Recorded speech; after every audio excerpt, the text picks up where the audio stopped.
आइए, अभी हम दर्शन कर रहे हैं बड़ी छावनी। बड़ी छावनी अयोध्या का बहुत पुराना 450 वर्ष पुराना आश्रम है। अभी इसका नवीनीकरण हुआ है। इसमें जब श्री रघुनाथ दास जी महाराज थे, बड़े सिद्ध महापुरुष थे, उस समय हजारों संत यहाँ निवास करते थे घास की झोंपड़ियों में। यहाँ सरजी की बालू थी। अभी वर्तमान महंत श्री जगदीश दास जी महाराज ने इसका जीर्णोद्धार कराया है। बड़ा सुंदर भव्य दर्शन है। आइए अब अंदर चलते हैं। श्री रघुनाथ दास छावनी में हम भगवान के दर्शन बाहर से कर रहे हैं। बड़ा सुंदर भव्य मंदिर अभी जीर्णोद्धार हुआ है। प्राचीन मंदिर को तोड़कर बड़ा ही प्यारा भव्य निर्माण किया गया है। बड़ा विशाल जगमोहन है। इसमें हजारों संतों की पंगत होती है। सत्संग होता है नित्य ही। आइए अब हम चलते हैं अंदर। सनातन भगवान श्री बाबा रघुनाथ दास जी महाराज के द्वारा स्थापित बड़े विशाल रूप में शालग्राम भगवान हैं। ये वही प्राचीन जगमोहन है जो बाबा श्री रघुनाथ दास जी महाराज के समय निर्माण हुआ था। पहले तो वो आकर के सरयू जी की बालू पर कुटिया बनाकर रहने लगे थे। बाद में हजारों संतों का उनके पास निवास हुआ।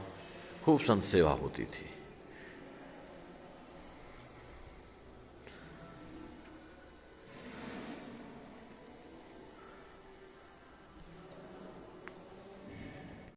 देखिए, एक महापुरुष के द्वारा स्थापित किए हुए सनातन भगवान इनका नाम है।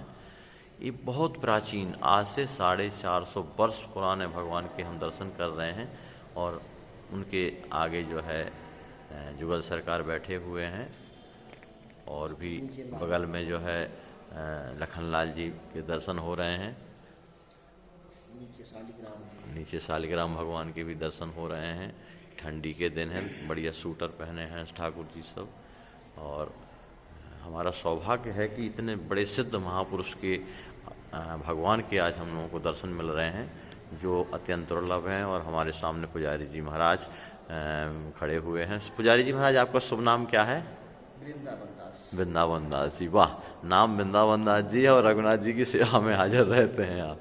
बहुत सुंदर। जय हो, आपकी जय हो और आपके सनातन भगवान की जय हो। जय जय किशोरी जी की।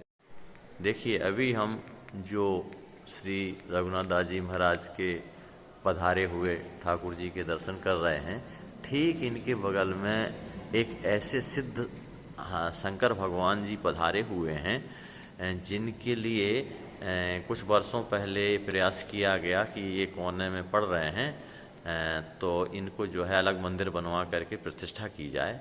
लेकिन यहाँ इन्हीं भोले भगवान नाथ ने स्वप्न में दर्शन दिया और कहा कि नहीं, हमको यहाँ से मत हटाइए, हम तो यहीं पर बैठेंगे और यहीं पर ठाकुर जी का प्रसाद ग्रहण करेंगे। तो देख रहे हैं, ये बहुत प्राचीन बाबा श्री रघुनाथ दास जी के समय के शंकर जी हैं। और इस प्रकार से जमे हुए हैं भगवान के मंदिर में ही। यहाँ से उठना नहीं चाहते हैं, अपने नए मंदिर में नहीं जाना चाहते। धन्य है। जय हो भोलेनाथ की जय हो। आज हम सिद्धपीठ अयोध्या धाम के महापुरुष लोगों गए हैं, श्री बाबा रघुनाथ दास जी महाराज। उनके भी पूर्वज जो रामायण महाराज की छवि देख रहे हैं, बाबा श्री राम बालक दास जी महाराज, आदि रामायणी। अब हम सुनते हैं यहाँ के गति नसीम परम पूज्य श्री जगदीश दास जी महाराज, जो आचार्य पीठ पर विराजमान हैं, बड़े विद्वान हैं और ऐसे महापुरुष हैं कि वो अपना चेहरा जल्दी दिखाना नहीं चाहते हैं। इसलिए हमको केवल उनकी आवाज़ सुनाई पड़ेगी। हम उनसे प्रश्न करेंगे महाराज जी के संबंध में। महाराज जी, श्री रामायण जी के बारे में हम लोग जानना चाहते हैं।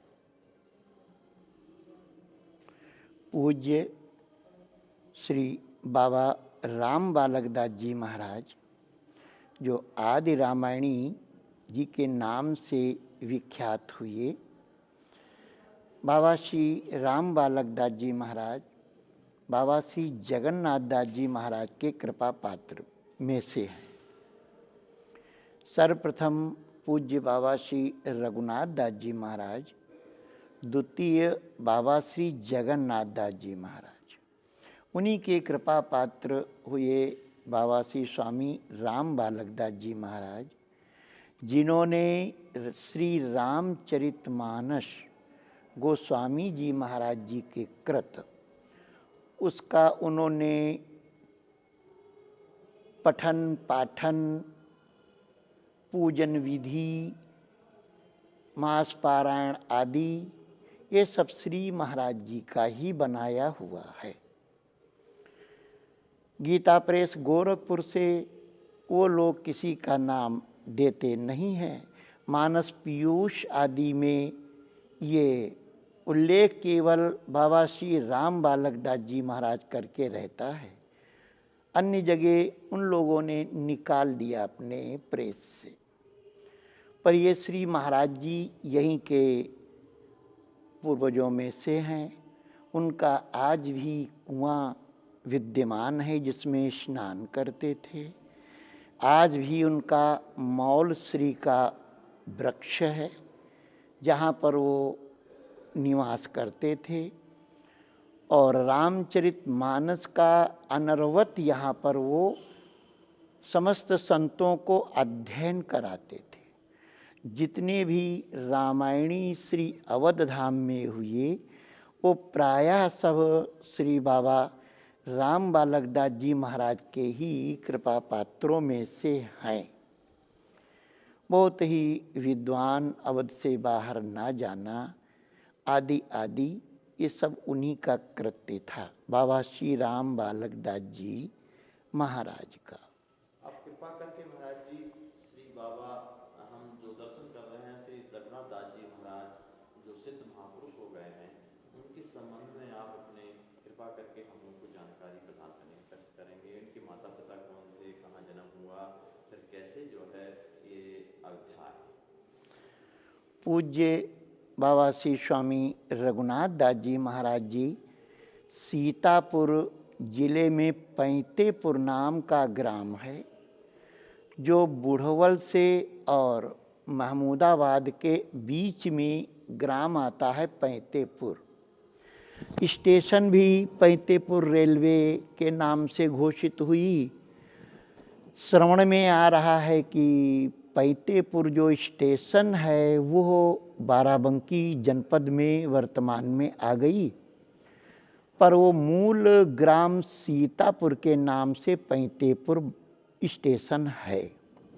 वहाँ के मूल निवासी थे कानकुब्ज परिवार से ब्राह्मण द्विवेदी खानदान से श्री महाराज जी थे। महाराज जी हमने कुछ ऐसी गलत किंवदंतियाँ सुन रखी हैं कि लोगों ने उनको रघुनाथ सिंह थे, पहले सेना में थे, तो ये क्या गलत प्रचार हो गया? हाँ, लोगों ने इस पर गौर नहीं किया।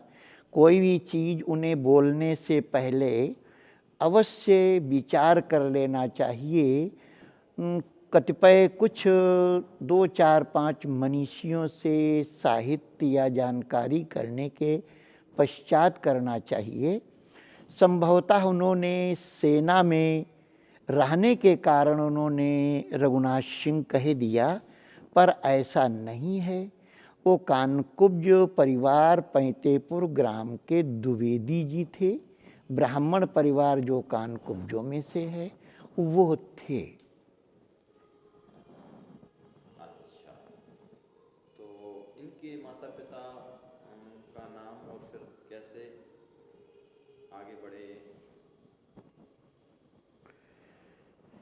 ये श्री महाराज जी बाल्यावस्था में ही चिड़ियों को दाना डालना, पक्षियों को जल रखना, तुलसी में जल डालना, पहले से अध्यात्म की तरफ आपका रुझान रहने के कारण घर वालों को, परिवार वालों को कुछ भय होने लगा कि ऐसा न हो कि ये अध्यात्म की तरफ बढ़ रहे हैं, साधु संत ना हो जाएं, जिस कारण से उन लोगों ने अतिशीघ्र विवाह आदि की चर्चाएं करने लगे। ये प्रस्ताव महाराज जी के पास भी रखा गया तो महाराज ने मना किया कि मैं विवाह नहीं करूँगा, मुझे भगवान की शरण ग्रहण करनी है, भजन करना है। पर घर वाले नहीं मानते थे, बलपूर्वक और शीघ्रता हो गई कि ऐसे बोल रहे हैं, कहीं सत्य न हो जाए, चले न जाए घर छोड़ करके, तो शीघ्रता करने लगे। तो महाराज ने विवाह को देख करके कि बहुत ही शीघ्र लोग कर रहे हैं, तो एक दिवस छोड़ करके, चैत्र का महीना था, चैत्र रामनवमी आ रही थी, प्रातः काल ही घर में सबको सोया हुआ छोड़ करके श्री महाराज जी अकेले ही अवध के लिए निकल पड़े। चलते चलते घाघरा नदी पड़ जाती है, प्रातः काल हो गया, गांव से भी काफ़ी दूर निकल चुके थे, सुबह होने लगा तो महाराज जी नित्य कर्म निवृत्त हो करके स्नान करने लगे। स्नान करके कपड़े उपड़े पहनने लगे, उसी समय अंग्रेज़ों की सेनाएं पड़ी थीं। भिनगागढ़ के राजा जो थे उनसे अंग्रेज़ों की लड़ाई चल रही थी। भिनगागढ़ के राजा बलवान थे, अंग्रेज़ों की सेना घाघरा को पार करके उस पार नहीं जा पा रही थी। उधर से महाराज भिनगागढ़ के राजा की सेना, इधर से अंग्रेज़ों की सेना, बड़ा ही भीषण संघर्ष हो रहा था। महाराज जी जब कपड़े बदल रहे थे, सैनिकों ने देखा, बोले बड़ा ही हृष्टपुष्ट संघनांग है, इसलिए क्यों ना इनको सेना में भर्ती कर लिया जाए। और अंग्रेज़ों ने महाराज को बलपूर्वक पकड़ लिया, सेना में भर्ती कर लिया। अंग्रेज़ों की उस समय प्रवृत्ति ऐसी थी, वो जिसको चाहते उसको बलपूर्वक सेना में भर्ती कर लिया करते थे। महाराज के साथ भी वैसा ही किया, बलपूर्वक भर्ती कर लिया और तोप खाने पर गोले चलाने के लिए नियुक्त किया। श्री महाराज जी अब इस कार्य को करते थे, सेना की तरफ से अंग्रेज़ों की तोप खाने पर खड़े होकर के और गोले चलाया करते थे। एक दिवस की बात है कि रामनवमी का दिन आ गया। महाराज जी के मन में अतिशय निर्वेद हुआ, ग्लानि हो गई। महाराज ने कहा, जा रहे थे अवध में, आज रामनवमी का दिन है, समस्त देवी देवता, यक्ष गंधर्व किन्नर सभी लोग, देवता ऋषि मुनि अवध को आएंगे, आज राम जी के जन्म के उत्सव का आनंद लेंगे। और देखो मैं जा रहा था पर वंचित रह गया, अतिशय निर्वेद हुआ, पकड़े गए। तो महाराज ने अपने मित्र जो पड़ोस में दूसरी तोप खाने पर थे सैनिक, उनसे कहा, थोड़ा मैं आज रामनवमी है, स्नान कर लूँ, भगवान को एक लोटा जल समर्पित कर दूँ, ध्यान कर लूँ, आप कोई ऑफिसर कोई अधिकारी आए तो संभाल लेना। उन्होंने कहा ठीक है आप जाइए। श्री महाराज जी गए, स्नान करने लगे।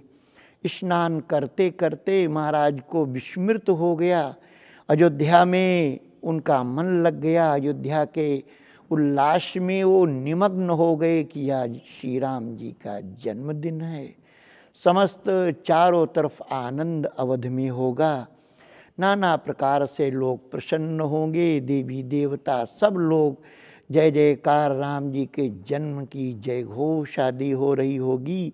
और इस सब आनंद से मैं वंचित हो गया। तो भगवान श्री राम जी के जन्म महोत्सव का ध्यान करते करते समाधिस्थ हो गए, समाधि लग गई, विस्मृत हो गया कि मुझे नहा धो करके अपने तोप वाले कार्य को चलाना, मैं सैनिक हूँ, विस्मृत हो गया, वहीं समाधि लग गई, बैठे रह गए। सुबह से बैठे रहे, शाम हो गई, युद्ध विराम हो गया। युद्ध में महाराज, और उस दिन महाराज भिनगागढ़ के राजा की सेना इतनी बलवान हो गई कि अंग्रेजों की टुकड़ी सेना जो थी वो सब भागने लगी। और भागने लगी तब ठाकुर जी स्वयं श्री राघवेंद्र सरकार श्री राम जी स्वयं श्री महाराज के रूप में सैनिक के भेष में तोप खाने पर खड़े हो गए और अकेले ही तोप चलाने लगे। उस दिन प्रभु की इच्छा ऐसी हुई कि अंग्रेजों की विजय भी हो गई और जा करके स्वयं श्री भगवान प्रभु राम जी ने चार्ज वापस दिया और रजिस्टर पर अपने उपस्थिति के हस्ताक्षर किए, चले गए। महाराज जी जब विरत हुए, देखा कि अरे संध्या हो गई और मैं वहाँ जा नहीं पाया। अब ये अंग्रेज लोग हैं, पता नहीं कितने नाराज होंगे, कौन सा दंड देंगे, अब मुझे क्या करना चाहिए। दौड़े दौड़े गए और ऑफिसर से बोले, रावर्ट नाम के कोई ऑफिसर थे, ऐसा संतों के मुख से सुना है। जा करके निवेदन किया कि आज मैं अनुपस्थित रहा, मेरे अपराध को क्षमा किया जाए। तो जो अधिकारी थे उन्होंने कहा, नहीं नहीं, आपने कोई अपराध नहीं किया, आज आपके कारण ही मेरी विजय हो गई है और मैं आपके विजय के लिए प्रशस्ति पत्र ऊपर भेज रहा हूँ उच्च अधिकारियों के पास में, वो जो निर्णय लेंगे वो होगा, सब हम बहुत प्रसन्न हैं। तो महाराज के मन में ऐसा आया कि लगता है जो मुझसे आज भूल हो गई, मैं नहीं जा पाया, गैर हाजिर हो गया, तो मुझे कोई बड़ा दंड दिया जाएगा। पुनः महाराज ने निवेदन किया कि नहीं नहीं, आज मैं नहीं था। अधिकारी मानने को राजी नहीं, महाराज जी स्वयं कहें, वो भी कहे। फिर अंत में उसने रजिस्टर रखा कि देखो ये तुम्हारे हस्ताक्षर हैं, तुमने हस्ताक्षर किए हैं यहाँ पर आए। तब श्री महाराज जी की आंखों में अश्रुपात, अश्रु निकल आए। बोले, मुझे छोड़ दीजिए, आज मेरे कारण श्री ठाकुर जी प्रभु श्री राम जी को ही सैनिक बन करके और तोप खाने को चलाना पड़ा। साहब मैं तो स्नान करने लगा, समाधिस्थ हो गया, मुझे अयोध्या की याद आ गई, मैं सैनिक हूँ, ये हम भूल गए, नहीं गए तो यदि ये दस्तखत किए गए हैं और तोप चलाई, सैनिक भी सब यही कहते हैं, तो इसका अभिप्राय कि भगवान श्री राम जी ने ही ये सारा कृत्य किया है, तो मुझे क्षमा करें और मुझे अयोध्या जाने की अनुमति दें। मैं घर से साधु बनने के लिए निकला था, बलपूर्वक यहाँ पर पकड़ लिया गया, तो मुझे अब आप क्षमा करें। तो भगवत प्रेरणा आज उस अधिकारी ने भी भगवान से चार्ज लिया, भगवान का दर्शन किया। भले वो नहीं जान पाया, पर भगवान के दर्शन के फलस्वरूप उसको भी कुछ चैतन्यता आ गई और उसने महाराज के निवेदन को स्वीकार किया और उसने जाने के लिए अयोध्या अनुमति कर दी और सैनिक पद से विनर्मुक्त कर दिया, छुट्टी दे दी, अब तुम जा सकते हो, जाओ, तुम्हें कोई परेशान नहीं करेगा, तुम जहाँ भी रहोगे कोई सरकारी व्यक्ति किसी भी प्रकार से तुम्हें हैरान परेशान नहीं करेगा। और साधु मान करके उसने इस प्रकार से घोषणा करते हुए श्री महाराज जी को विनर्मुक्त कर दिया। महाराज जी वहाँ से घूमते घूमते आए सरयू जी के तट पर। पूज्य बाबा श्री स्वामी बलदेव दास जी महाराज मौनी जी नाम से एक महापुरुष रहते थे, जो मल्लाहों के द्वारा उनको एक छोटी सी झोपड़ी बना दी गई थी। वहीं पर एक पीपल का पेड़ लगा था जो काफ़ी दिनों से सूख गया था। मल्लाह लोग उसी में नवका ला करके बांधा करते थे, इधर से उधर छोड़ते थे। उसी का आश्रय थोड़ी दूर पर ले करके बाबा श्री स्वामी बलदेव दास जी महाराज, जो पूज्य बाबा श्री रघुनाथ दास जी महाराज के श्री गुरु महाराज हुए, वहाँ पर महाराज जी आए सरजू जी के इस पार अवध में। तो वहीं महाराज जी से मिलन हो गया, वहीं रहने लगे और वहीं पर शिक्षा दीक्षा लिया। संतों के मुख से सुना गया है, कुछ संत साधना करके सिद्ध होते हैं, कुछ संत जन्मजात सिद्ध होते हैं। पूर्व संस्कार के अनुसार भजन प्रताप से भजन का बीज कभी विनष्ट नहीं होता है। किसी भी ऊंच कूच नीच कुल में कहीं भी जन्म हो, पर वो महात्मा के महात्मा, संत के संत ही बनते हैं। ऐसा संतों के द्वारा भी उक्तियां हैं। तो श्री महाराज जी आ गए। अब संतों के ने भी ये कहा कि बताइए, घर से निकले भी मंत्र दीक्षा नहीं ली और कहाँ भगवान ने इनके लिए तोप चलाई। ऐसा संतों ने यहाँ आने पर महाराज जी से महाराज को हंसा करते थे। तो ये कहा करते थे, तुम तो सिद्ध हो रघुनाथ दास जी, तो तुम ये पीपल सूखा है इसे हरा कर दो। बहुत ज़्यादा ही महाराज को तंग करते थे। तो महाराज ने एक दिवस पीपल का जो सूखा पेड़ था, जिसमें मल्लाह नौका बांधते थे, या पार से उस पार यानी वल्ली पार से पल्ली पार नौका को चलाया करते थे, महाराज श्री ने एक कमंडल जल उस पीपल पर डाल दिया और पीपल वो हरा भरा हो गया। पीपल का एक पेड़ नाम है वासुदेव, तो इसीलिए वो घाट वासुदेव नाम से विख्यात हो गया। अच्छा, आज इस वासुदेव घाट अयोध्या में जो है उसका रहस्य समझ में आया महाराज जी आपकी वाणी से। और वो पीपल का पेड़ बहुत दिनों तक रहा है। प्राचीन बड़ी छावनी श्री मणि रामदास जी महाराज की छावनी के आगे चलने पर बड़ा भारी विशाल एक स्थान है, जिसकी बड़ी बड़ी दीवारें हैं, गेट सुंदर दरवाजा भी है और उस पर लिखा हुआ है प्रथम बड़ी छावनी। अच्छा, जाके दर्शन तो वहीं पर महाराज अपने गुरु महाराज जी के साथ रहते थे, भजन करते थे, जो कुछ मिल जाता संतों की सेवा करते। इस प्रकार से संतों में महाराज की ख्याति हो गई। बड़े बड़े दूर से लोग दर्शन करने आते थे श्री महाराज जी का। जो कुछ मिल जाता वो संतों की ही सेवा में लगाया करते थे श्री महाराज जी। इस प्रकार श्री महाराज जी के एक दिवस गोंडा के महाराज का आना हो गया।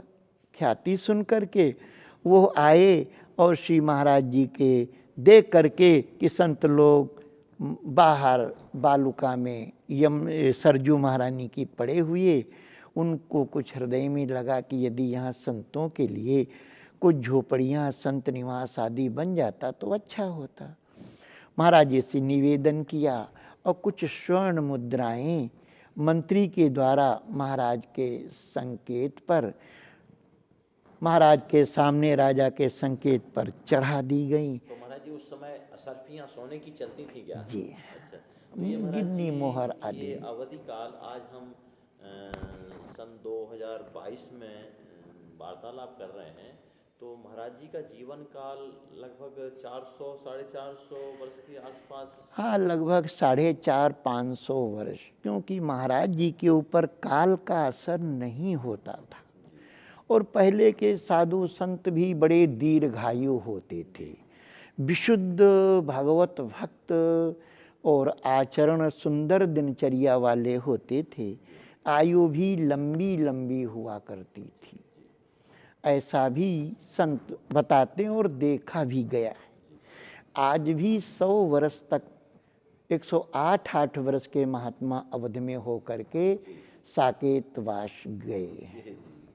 अभी कुछ दिन पहले अभी एक साधु की माँ है अयोध्या में ही, उनकी उम्र 105 वर्ष हो गई है, अभी वो कीर्तन करती हैं और भजन करती हैं। जी जी। तो महाराज जी, जो आपने बताया, हमने सुना है कुछ संतों के श्रीमुख से कि महाराज जी की कई घटनाएं सिद्धों में उनकी सिद्धता की हैं। जैसे एक बार सुना था कि यहाँ हजारों संत रहते थे, भंडारे होते रहते थे। तो एक बार रात में मालपुआ बन रहा था, तो हलवाई ने कहा रात में घी खत्म हो गया है, तो महाराज जी ने कहा कि सरजू जी से मांग लाइए। जी, सरजू जी श्री महाराज जी के ऊपर अत्यंत कृपा करती थी, जिसे आजकल की भाषा में सिद्ध माना जाता है।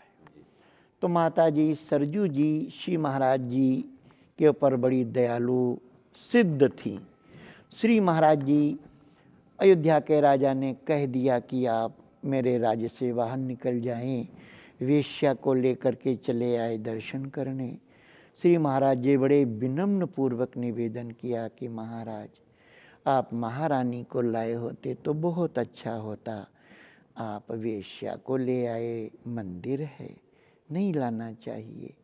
तो नाराज हो गए और वो वापस चले गए। सैनिकों से खबर कर दिया कि अमुक महाराज श्री रघुनाथ दास जी से कह दीजिए मेरे अयोध्या राज्य से बाहर चले जाएं। सैनिकों ने कहा तो महाराज जी उठ करके खड़े हुए और चल दिए सरजू के किनारे किनारे, और माता जी से बोले कि माता जी, अब आप जहाँ तक आपकी इच्छा हो अवध में आप रहें, हम आपसे यही निवेदन करते हैं।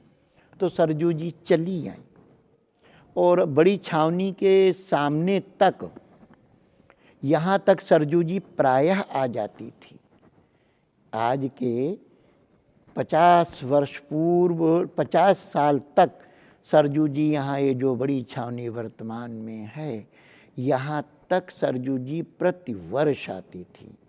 और एक बार की घटना कि मेरे सामने भी माता जी आ गई, सरजू जी। और जब सरजू जी यहाँ आ जाती तो गांव के जो ग्रामीण यादव लोग हैं या ग्रामीण के जो जनता है, वो आके महाराज से निवेदन करती कि श्री महाराज जी, आप अब सरजू जी से प्रार्थना करो ताकि सरजू जी हट जाएं, हम सब बहुत परेशान हैं, मेरे पशु, मेरे बच्चे, हम लोग अब बहुत परेशान हैं, क्या करें, त्राहि त्राहि हो गई, तो निवेदन करो। तो श्री महाराज जी की ये परंपरा थी कि सरजू महारानी को 1.25 मन हलवा का भोग लगाया जाता, आरती की जाती और बधाई होती, और जैसे आरती और भोग स्तुति के पश्चात सरजू जी घटना शुरू हो जाता। अब इस सन तो हम नहीं बता सकते, ये मेरे समय की भी बात है। 94 से मैं हूँ, 9294 से, लगभग मुझे लगता है कि ये 96 या 97 के बीच में सरजू जी का मुझे भी ऐसा कुछ आभास हुआ। 1995-96 लगभग, सन नहीं बता सकता हूँ।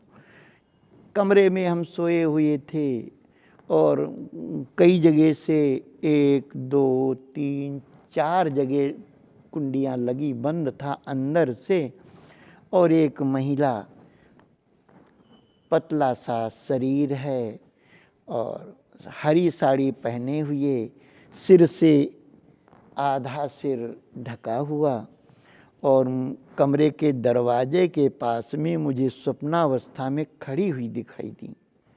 तो हमको उससे दुख हो गया। मैंने कहा 3-4 जगह से बंद है और ये महिला कहाँ से आ गई। तो मुझे तो कोई बोध नहीं था, मैं स्वप्नावस्था की बात बता रहा हूँ। तो मैंने जोर से कहा, तुम कहाँ यहाँ चली आई हो, इतने दरवाजे बंद हैं, कैसे आ गई, तुम कौन हो, क्यों यहाँ आई हो। ये हमने जोर से कहा, स्वप्न में ही। तो माता जी मुस्करा करके कहा, मैं सरजू जी हूँ, स्वयं जी। स्वयं सरजू जी ने कहा मैं सरजू जी हूँ। तब तो हम डर गए, चरणों पर सिर रखे, प्रणाम किया और अपना निवेदन किया, माता जी मैं बहुत तकलीफ़ में हूँ, बहुत कष्ट है हमको, स्थान बहुत ही जीर्ण शीर्ण है, इसको ये चलने में बड़ी कठिनाई हो रही। तो माता जी ने कहा मैं देखने आई हूँ, मैं देखने आई हूँ, इस स्थान को देखने आई हूँ। तो मैं सुबह जब आरती में आया, अयोध्या की परंपरा है कि महाराज को चाहिए प्रतिदिन आरती के पूर्व भगवान के मंदिर में जा कर के ठाकुर जी के चरणों पर एक एक पुष्प समस्त ठाकुर जी के चरणों पर चढ़ाना, दंडवत प्रणाम करना और अपने दुख सुख का निवेदन करना। फिर उसके पश्चात में आरती होती है। तो उसी परंपरा का पालन हम भी कर रहे थे। तो हम ऊपर से आ करके बड़े पुजारी जी बाबा श्री जनार्दन दास जी और बाबा श्री प्रेमदास जी थे, उन संतों को बता दिया। हमने कहा आज मैंने स्वप्न में ऐसे ऐसे अब देखा हूँ। तो बोली तो ऐसा न हो कि सरजू जी यहाँ आ जाएं। और तीसरे दिन सरजू जी बड़ी छावनी के दरवाजे पर आ गई, बाढ़ आ गई। तीसरे दिन आ गई। अब बाढ़ आ गई तो जैसा उन्होंने बताया था पुराने संतों ने, वैसा ही हुआ। गांव के एक लाल बहादुर लेखपाल थे, एक जियालाल यादव थे, ऐसे ऐसे इनका तो मैं नाम जानता था। ऐसे ही लोग आने लगे, महाराज मैं तो छत पर बैठा हूँ, हमको बड़ी परेशानी है, बच्चों को जानवरों को खाने पीने का, जल्दी करो महाराज, सरजू जी की आरती करो, प्रार्थना करो, हटे यहाँ से। तो पुजारी जी ने कहा हाँ ऐसा भी होता था। तो पुजारी जी अभी भी हैं, वो वृद्ध पुजारी हैं, उठ चलने में समर्थ हैं, 100 साल के लगभग के हो चले हैं। वो पुजारी जी ने फिर उनके निर्देशानुसार हलवा बनाया गया, पानी बरसते हुए दरवाजे के अंदर तखत रखे गए, आरती सजाई गई, कीर्तन हुआ, बधाई हुई, भोग लगाया गया। और ये दोपहर में हुआ, 12 और 1 बजे के बीच में ये हुआ, 1 बज गया 12 बजे से। इसके पश्चात ज्यों आरती हुई, भोग लगा, बस सरजू जी शाम तक तो धीरे धीरे हट गई। इस परिक्रमा मार्ग में, पंचकोसी परिक्रमा में नौका चलने लगी थी, इधर से उधर जाना मुश्किल हो गया था, इतना जल हो गया था। जो हमने राम प्रश्न किए थे कि वो जो मालपुआ के लिए घी घट गया था जी, वो ये ऐसा भी जब पुजारी जी ने ये पता चला कि भंडार रसोई में मालपुआ में घृत नहीं है, तो श्री महाराज ने कहा भाई जाओ, संतों से कहा, कोठारी से कहा। उस समय कोठारी श्री प्रयागदास जी थे, उनसे कहा जाओ सब लोग, तो सब अपन जो कोठार में बर्तन थे वो लेके गए, कह देना माता जी से मुझे उधार दे दो, हमारे आ जाएगा तो हम आपको वापस कर देंगे। तो संत लोग ले आए जल सरजू जी से, और उससे भगवान का पकवान मालपुआ पूड़ी सब बनता चला गया। फिर जब इकट्ठा हो गया, श्री महाराज जी ने भेजवा दिया। उस समय संत लाए तो कुछ नहीं मिला, तो प्रयागदास जी एक परात ले गए, जो फिरोजाबाद में आज भी एक स्थान है, जिसमें उसमें परात में भोग लगाकर बांटते हैं, कभी घटता नहीं। तो बाबा प्रयागदास जी थाल ही उठा के ले गए, उसी में भर के लाए, तो वो ऊपर से कितना सावधानी से छलकता हुआ आया, तो उनके शरीर पर सब घी जम गया।